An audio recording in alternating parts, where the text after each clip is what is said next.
Սա պատերազմ է միջուկային զենքի դեմ եւ ոչ թե ռեժիմի փոփոխության համար։ Սա Պենտագոնի ղեկավարի հայտարարությունն է։ Փիթ Հեքսեթի խոսքով ԱՄՆ-ն չի սկսել ռազմական գործողությունները, բայց դրանք կավարտվեն։ Ամերիկյան կողմը մի քանի րոպե առաջ կրկին նոր մեղադրանքներ է հնչեցրել Իրանի հասցեին։ Հաստատվել է նաեւ, որ 4 ամերիկացի զինվոր է զոհվել։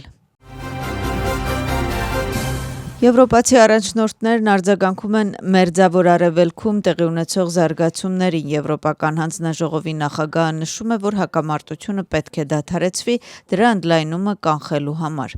Նա նաև քննադատել է Իրանի եւ նրա միջնորդ ուժերի կողմից տարածաշրջանի ինքնիշխան տարածքների վրա հարձակումները, որոնցում նա անդրադառնում է Կիպրոսում բրիտանական ավիաբազայի եւ Սաուդյան Արաբիայի նավթային օբյեկտի վրա անօդաչու թռչող սարքերի հարձակումներին։ Ֆրանսիայի արտգործնախարարը կոչ է արել ԱՄՆ-ին եւ Իսրայելին զսպվածություն ցուցաբերել։ Իսպանիայի վարչապետ Պեդրո Սանչեսը նշել է, որ իրանական ռեժիմը չարաշահում է իր սեփական քաղաքացիներին եւ հարձակվում հարևան երկրների վրա։ Այնուամենայնիվ Իրանի հակամարտությունը եւ դրանում Ամերիկայի եւ Իսրայելի ներգրավվածությունը խախտում են միջազգային իրավունքները։ Միաժամանակ Դոնալդ Թրամփը նշում է, որ շատ հիասթափված է Մեծ Բրիտանիայի վարչապետից, որը խանգարեց իրեն օգտագործել Դիեգո Գարսիայի բազա Իրանի վրա հարձակումները իրականացնելու համար։ Չինաստանը կոչ է անում ԱՄՆ-ին եւ Իսրայելին դադարեցնել Իրանի դեմ գործողությունները։ Չինաստանի արտաքին գործերի նախարարության խոսնակ Մաո Նինգը նշում է, որ Հուրմուզի նեղուցը կարևոր միջազգային առևտրի ուղի է ապրանքների եւ էներգիայի համար եւ լարվածության հետագա լարումը կանխելու համար պետք է ռազմական գործողություններ իրականացվեն։ Նա նաեւ ասել է, որ Իրանից տարհանվել է ավելի քան 3000 չինացի քաղաքացի։ Հայաստանի վարչապետը ցավակցական նամակ է հղում Իրանի նախագահին։ Հայաստանը միշտ հիշում է իսլամական հեղափոխության գերագույն առաջնորդի անձնական դերը հայ-իրանական հարաբերությունների զարգացման գործում։ Այս դժվարին ժամանակներում մենք հույս ունենք, որ Մերձավոր Արևելքում արագ կհաստատվի խաղաղությունն ու կայունությունը։ Օգտվելով այս հնարավորությունից մաղթում եմ ձեզ համբերություն, իսկ բարեկամ եւ հարևան մեր ժողովրդին խաղաղություն եւ տոկունություն, գրում է Փաշինյանը։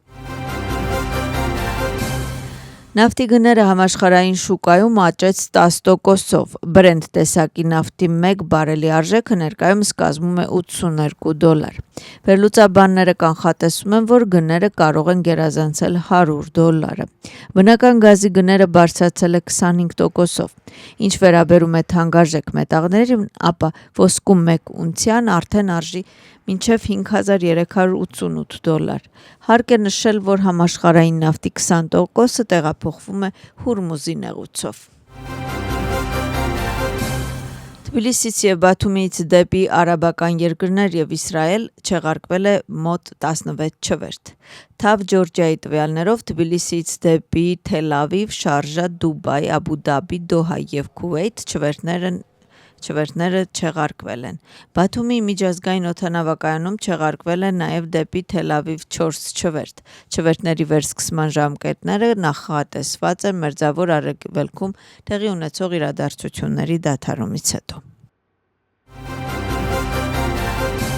Վրաստանի կառավարությունը խորը մտահոգությամբ է հետևում Մերձավոր Արևելքում տեղի ունեցող ռազմական գործողություններին, որոնք սպառնում են տարածաշրջանի բոլոր երկրների անվտանգությանն ու բարգավաճմանը։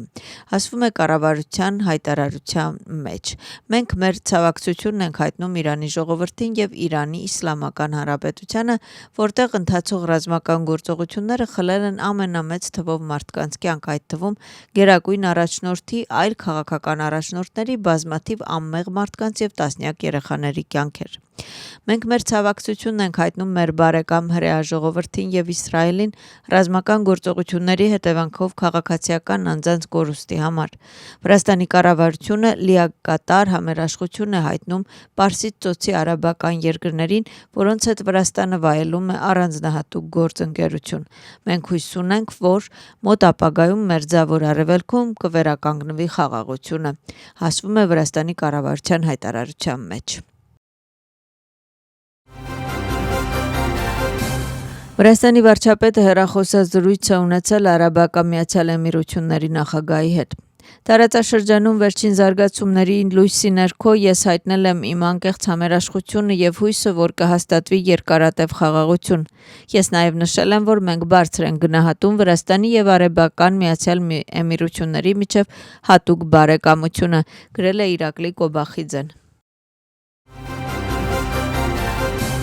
Վրաստանի խորհրդարանական պատվիրակությունը սկսում է իր այցը Ամերիկայի Միացյալ Նահանգներ։ Պատգամավորները կմասնակցեն ինքնիշխան ազգերի դաշինքի առաջին գագաթնաժողովին։ Նախատեսված ռազմավարական երկխոսության շրջանակներում նրանք կքննարկեն համագործակցության եւ հարաբերությունների խորացման հարցեր։ Գագաթնաժողովը կազմակերպում է ամերիկացի պահպանողական ակտիվիստ Չարլի Քըրքի կողմից հիմնադրված կազմակերպությունը։ Պատվիրակության կազմում են խորհրդարանական մեծամասնության անդամներ Նիկոլոս Ցամխարաձեն, Մարիամ Լաշխին, Նիկա Շարտավան եւ Ժողովրդական իշխանության կուսակցության անդամ Էկա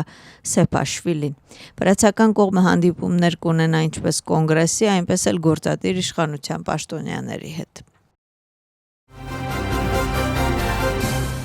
Քաղաքական դաշտը քննարկում է Մեծ Բրիտանիայի կողմից ԻՄԵԴ-ի եւ ՏՎ-ի հեռուստաընկերությունների նկատմամբ պատժամիջոցների պատճառները։ Ընդդիմության կարծիքով հեռուստաընկերությունները տարածում են ռուսական քարոզչություն եւ պատժամիջոցներ արդարացված են։ Մինչդեռ վրացական երազանք կուսակցությունը հայտարարում է, որ չկա որևէ օբյեկտիվ պատճառ, թե ինչու է Մեծ Բրիտանիան կայացրել այս որոշումը։ Թմրանյութերի ապօրինի շրջանառության մեղադրանքով ձերբակալվել է 5 քաղաքացի։ Նրանք մեղադրվում են առանձնապես խոշոր չափի թմրամիջոցների, հոգեմետ նյութերի ապօրինի ձեռքբերման, պահման, ինչպես նաև դրանց վաճառքին նպաստելու մեջ։ Ձերբակալվածների թվում կան ինչպես Վրաստանի, այնպես էլ օտարերկրյա քաղաքացիներ։ Նրանց անձնական իրերի եւ մեքենաների բնակելի շենքերի խուզարկության արդյունքում առևանգվել է մեթադոն, ապիոն, մարիխուանա, հոգեմետ նյութ, կետամին։ Հանցագործությունը նախատեսում է 20 տարի կամ ՑՄ ազատազրկում։ 3 անձի արդեն պաշտոնական մեղադրանք է առաջադրվել խոշոր չափի կաշառք վերցնելու եւ տալու համար։ Նրանց թվում է Թբիլիսիի քաղաքապետարանի Սամգորիի շրջանի վարչակազմի բյուջետային, ֆինանսական եւ գումարների բաժնի ավագ մասնագետը։ Մեկ քաղաքացի ձերբակալվել է կաշառք վերցնելուն օժանդակելու համար, իսկ հնչական ծառայությունը կաշառք տալու համար ձերբակալել է Թբիլիսիում գործող ընկերության ներկայացուցիչ։ Հանցագործությունը նախատեսում է 7-ից 11 տարի ազատազրկում։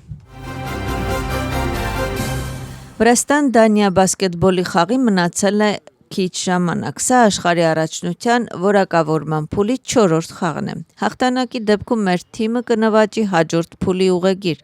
Նախորդ խաղում Վրաստանը 89-71 հաշվով հաղթել է Դանիային։ Խաղը կսկսվի ժամը 20:50-ին Թբիլիսի Արենա մարզադաշտում, իսկ ուղիղ հեռարձակումը ձեզ կառաջարկի Վրաստանի առաջին ալիքը։